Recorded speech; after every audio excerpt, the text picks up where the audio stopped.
Kisah perjuangan Bilal bin Rabah radhiyallahu anhu. Namanya adalah Bilal bin Rabah, muadzin Rasulullah sallallahu alaihi wasallam. Memiliki kisah menarik tentang sebuah perjuangan mempertahankan akidah. Sebuah kisah yang tidak akan pernah membosankan. Walaupun terus diulang-ulang sepanjang zaman, kekuatan alurnya akan membuat setiap orang tetap penasaran untuk mendengarnya. Bilal lahir di daerah As-Sarah sekitar 43 tahun sebelum hijrah. Ayahnya bernama Rabah, sedangkan ibunya bernama Hamamah, seorang budak wanita berkulit hitam yang tinggal di Mekah.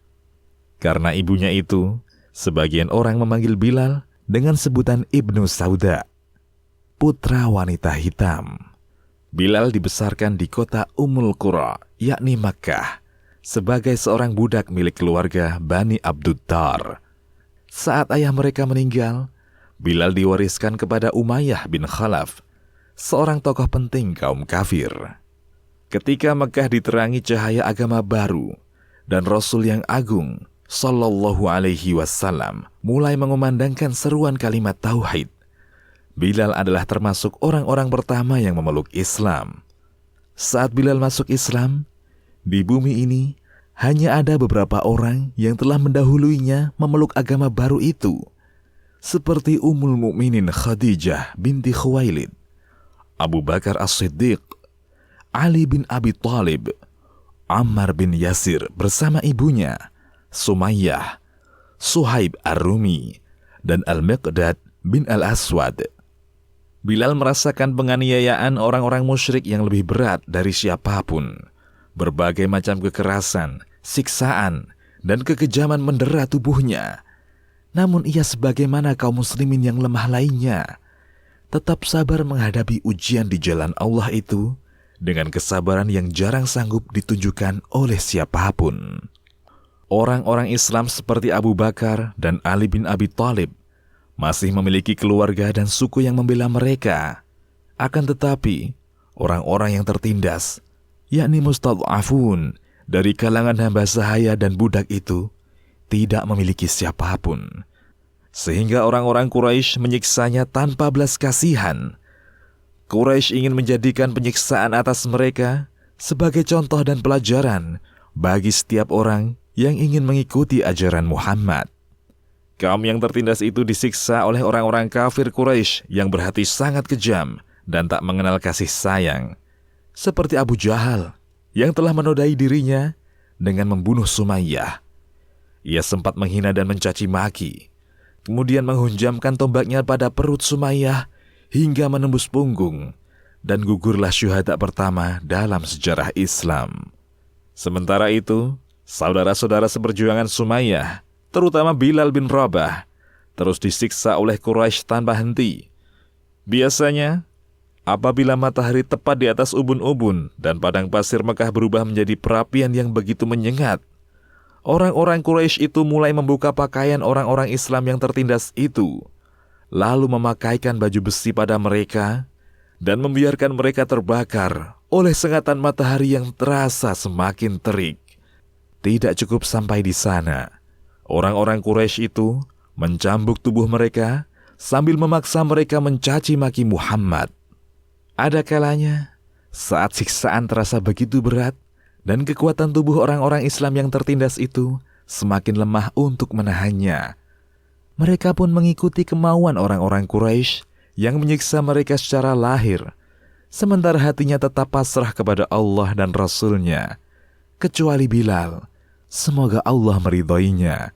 Baginya, penderitaan itu masih terasa terlalu ringan jika dibandingkan dengan kecintaannya kepada Allah dan perjuangan di jalannya. Orang Quraisy yang paling banyak menyiksa Bilal adalah Umayyah bin Khalaf bersama para algojonya. Mereka menghantam punggung telanjang Bilal dengan cambuk. Namun Bilal hanya berkata, "Ahadun ahad, Allah Maha Esa." Mereka menindih dada telanjang Bilal dengan batu besar yang panas. Bilal pun hanya berkata, "Ahadun ahad, ahadun ahad." Mereka semakin meningkatkan penyiksaannya Namun Bilal tetap mengatakan, Ahadun ahad. Mereka memaksa Bilal agar memuji Lata dan Uzza, tapi Bilal justru memuji nama Allah dan Rasulnya. Mereka terus memaksanya.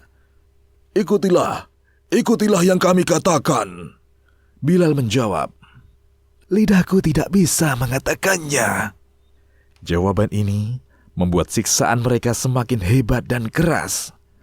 Apabila merasa lelah dan bosan menyiksa, sang tiran Umayyah bin Khalaf mengikat leher Bilal dengan tali yang kasar, lalu menyerahkannya kepada sejumlah orang tak berbudi dan anak-anak agar menariknya di jalanan dan menyeretnya di sepanjang Abdah Makkah.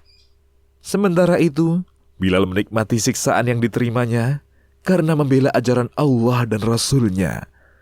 Ia terus mengumandangkan pernyataan agungnya, Ahadun ahad, Ahadun ahad. Ia terus mengulang-ulangnya tanpa merasa bosan dan lelah. Suatu ketika, Abu Bakar radhiyallahu anhu mengajukan penawaran kepada Umayyah bin Khalaf untuk membeli Bilal darinya. Umayyah menaikkan harga berlipat ganda. Ia mengira Abu Bakar tidak akan mau membayarnya, tapi ternyata Abu Bakar setuju, walaupun harus mengeluarkan 9 uqiyah emas. Selesai transaksi, Umayyah berkata kepada Abu Bakar, sebenarnya, kalau engkau menawar sampai 1 uqiyah pun, maka aku tidak akan ragu untuk menjualnya. Abu Bakar membalas, seandainya engkau memberi tawaran sampai 100 uqiyah pun, maka aku tidak akan ragu untuk membelinya. Ketika Abu Bakar memberitahu Rasulullah SAW, ia telah membeli sekaligus menyelamatkan Bilal dari cengkeraman para penyiksanya. Rasulullah SAW berkata kepada Abu Bakar, kalau begitu, biarkan aku bersekutu denganmu untuk membayarnya, wahai Abu Bakar. As-Siddiq radhiyallahu anhu menjawab, aku telah memerdekakannya, wahai Rasulullah. Setelah Rasulullah SAW mengizinkan sahabat-sahabatnya untuk hijrah ke Madinah, mereka segera berhijrah, termasuk Bilal radhiyallahu anhu. Setibanya di Madinah, Bilal tinggal satu rumah dengan Abu Bakar dan Amr bin Fihr. Malangnya, mereka terkena penyakit demam. Apabila demamnya agak reda, Bilal melantunkan gurindam kerinduan dengan suaranya yang jernih. Duhai malangnya aku, akankah suatu malam nanti aku bermalam di Fakh, dikelilingi pohon izkir dan jalil? Akankah suatu hari nanti aku minum air mijannah? Akankah aku melihat lagi pegunungan Syamah dan Tafil?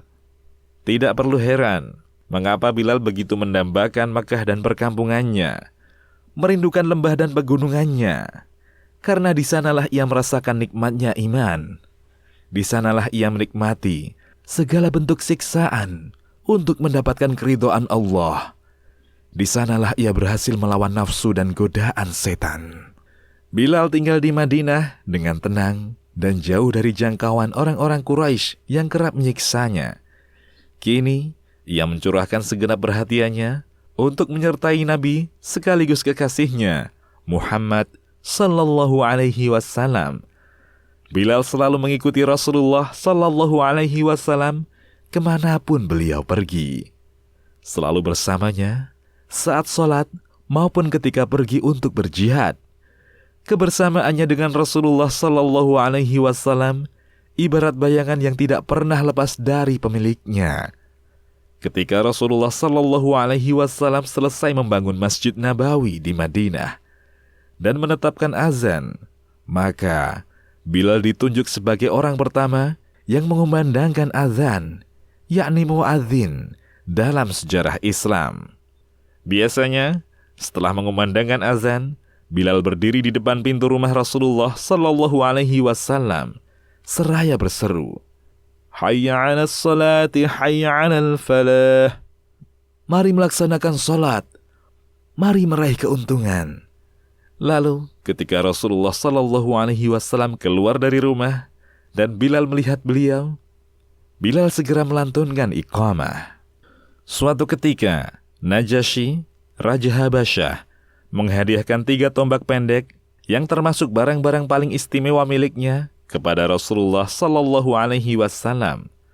Rasulullah Sallallahu Alaihi Wasallam mengambil 1 tombak, sementara sisanya diberikan kepada Ali bin Abi Thalib dan Umar bin Khattab. Tapi tidak lama kemudian, beliau memberikan tombak itu kepada Bilal. Sejak itu, selama Nabi hidup, Bilal selalu membawa tombak pendek itu kemana-mana. Ia membawanya dalam kesempatan 2 salat Id, Idul Fitri dan Idul Adha, dan salat istisqa, yakni salat mohon turun hujan, dan menancapkannya di hadapan beliau saat melakukan salat di luar masjid. Bilal menyertai Nabi Shallallahu Alaihi Wasallam dalam perang Badar. Ia menyaksikan dengan mata kepalanya sendiri bagaimana Allah memenuhi janjinya dan menolong tentaranya. Ia juga melihat langsung tewasnya para pembesar Quraisy yang pernah menyiksanya dengan hebat. Ia melihat Abu Jahal dan Umayyah bin Khalaf tersungkur berkalang tanah ditembus pedang kaum muslimin, dan darahnya mengalir deras karena tusukan tombak orang-orang yang mereka siksa dahulu. Ketika Rasulullah Shallallahu Alaihi Wasallam menaklukkan kota Makkah, beliau berjalan di depan pasukan hijaunya bersama sang pengumandang panggilan langit, Bilal bin Rabah. Saat masuk ke Ka'bah, beliau hanya ditemani 3 orang, yaitu Utsman bin Talhah, pembawa kunci Ka'bah, Usamah bin Zaid, yang dikenal sebagai kekasih Rasulullah Sallallahu Alaihi Wasallam dan putra dari kekasihnya, dan Bilal bin Rabah, muadzin Rasulullah Sallallahu Alaihi Wasallam. Salat zuhur telah tiba. Ribuan orang berkumpul di sekitar Rasulullah Sallallahu Alaihi Wasallam, termasuk orang-orang Quraisy yang baru masuk Islam saat itu. Baik dengan suka hati maupun terpaksa, semuanya menyaksikan pemandangan yang agung itu. Pada saat-saat yang sangat bersejarah itu, Rasulullah Sallallahu Alaihi Wasallam memanggil Bilal bin Rabah agar naik ke atap Ka'bah untuk mengumandangkan kalimat tauhid dari sana. Bilal melaksanakan perintah Rasulullah Sallallahu Alaihi Wasallam dengan senang hati, lalu mengumandangkan azan dengan suaranya yang bersih dan jelas. Ribuan pasang mata memandang ke arahnya, dan ribuan lidah mengikuti kalimat azan yang dikumandangkannya. Tetapi di sisi lain, orang-orang yang tidak beriman dengan sepenuh hatinya tak kuasa memendam hasad di dalam dada. Mereka merasa kedengkian telah merobek-robek hati mereka. Saat azan yang dikumandangkan Bilal sampai pada kalimat Asyhadu anna Muhammadar Rasulullah, aku bersaksi bahwa Muhammad adalah utusan Allah, Juwairiyah binti Abu Jahal bergumam, sungguh Allah telah mengangkat kedudukanmu. Memang kami tetap akan sholat, tapi demi Allah, kami tidak menyukai orang yang telah membunuh orang-orang yang kami sayangi. Maksudnya adalah ayahnya yang tewas dalam perang Badar. Khalid bin Usaid berkata, aku bersyukur kepada Allah yang telah memuliakan ayahku dengan tidak menyaksikan peristiwa ini. Kebetulan ayahnya meninggal sehari sebelum Rasulullah Sallallahu Alaihi Wasallam masuk ke kota Makkah. Sementara Al-Harith bin Hisham berkata, sungguh malang nasibku. Mengapa aku tidak mati saja sebelum melihat hilal naik ke atas Ka'bah?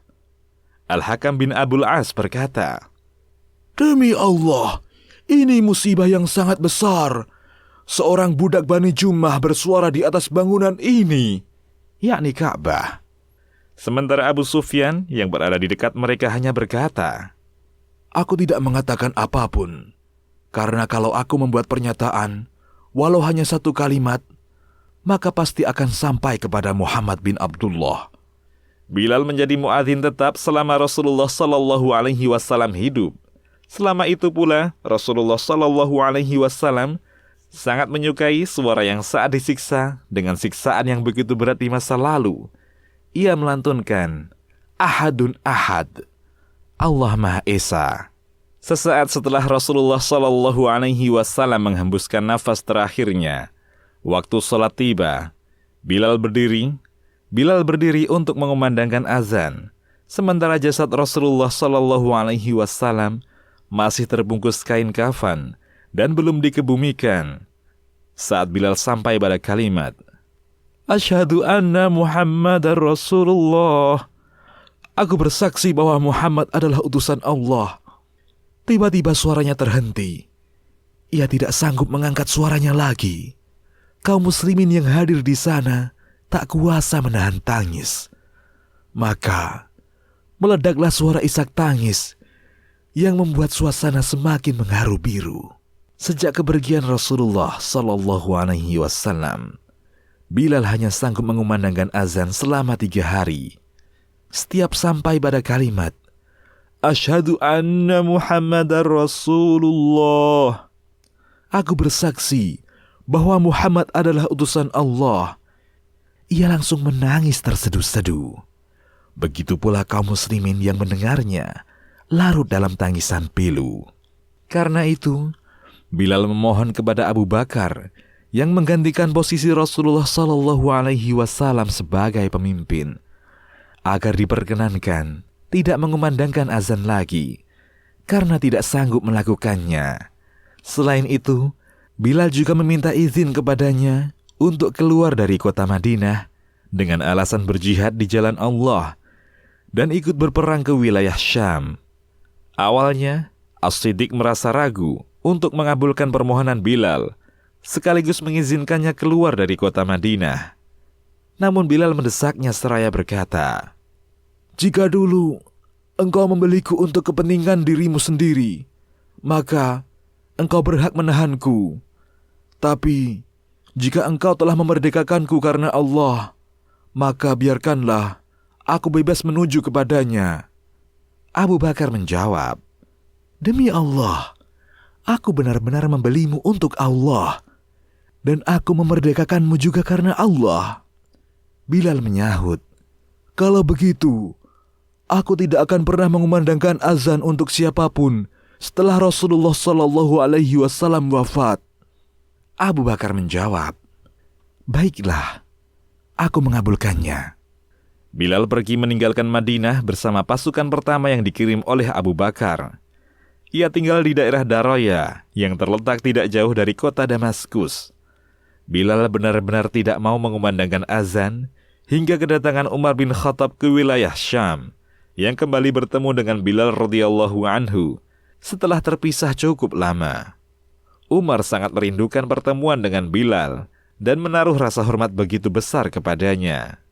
Sehingga, jika ada yang menyebut-nyebut nama Abu Bakar As-Siddiq di depannya, maka Umar segera menimpalinya, yang artinya, "Abu Bakar adalah tuan kita dan telah memerdekakan tuan kita." Maksudnya Bilal. Dalam kesempatan pertemuan tersebut, sejumlah sahabat mendesak Bilal agar mau mengumandangkan azan di hadapan Al-Faruq Umar bin Khattab. Ketika suara Bilal yang nyaring itu kembali terdengar mengumandangkan azan, Umar tidak sanggup menahan tangisnya. Maka ia pun menangis terseduh-seduh, yang kemudian diikuti oleh seluruh sahabat yang hadir, hingga janggut mereka basah dengan air mata. Suara Bilal membangkitkan segenap kerinduan mereka kepada masa-masa kehidupan yang dilewati di Madinah bersama Rasulullah Sallallahu Alaihi Wasallam. Bilal, pengumandang seruan langit itu, tetap tinggal di Damaskus hingga wafat. Demikian, wallahu a'lam.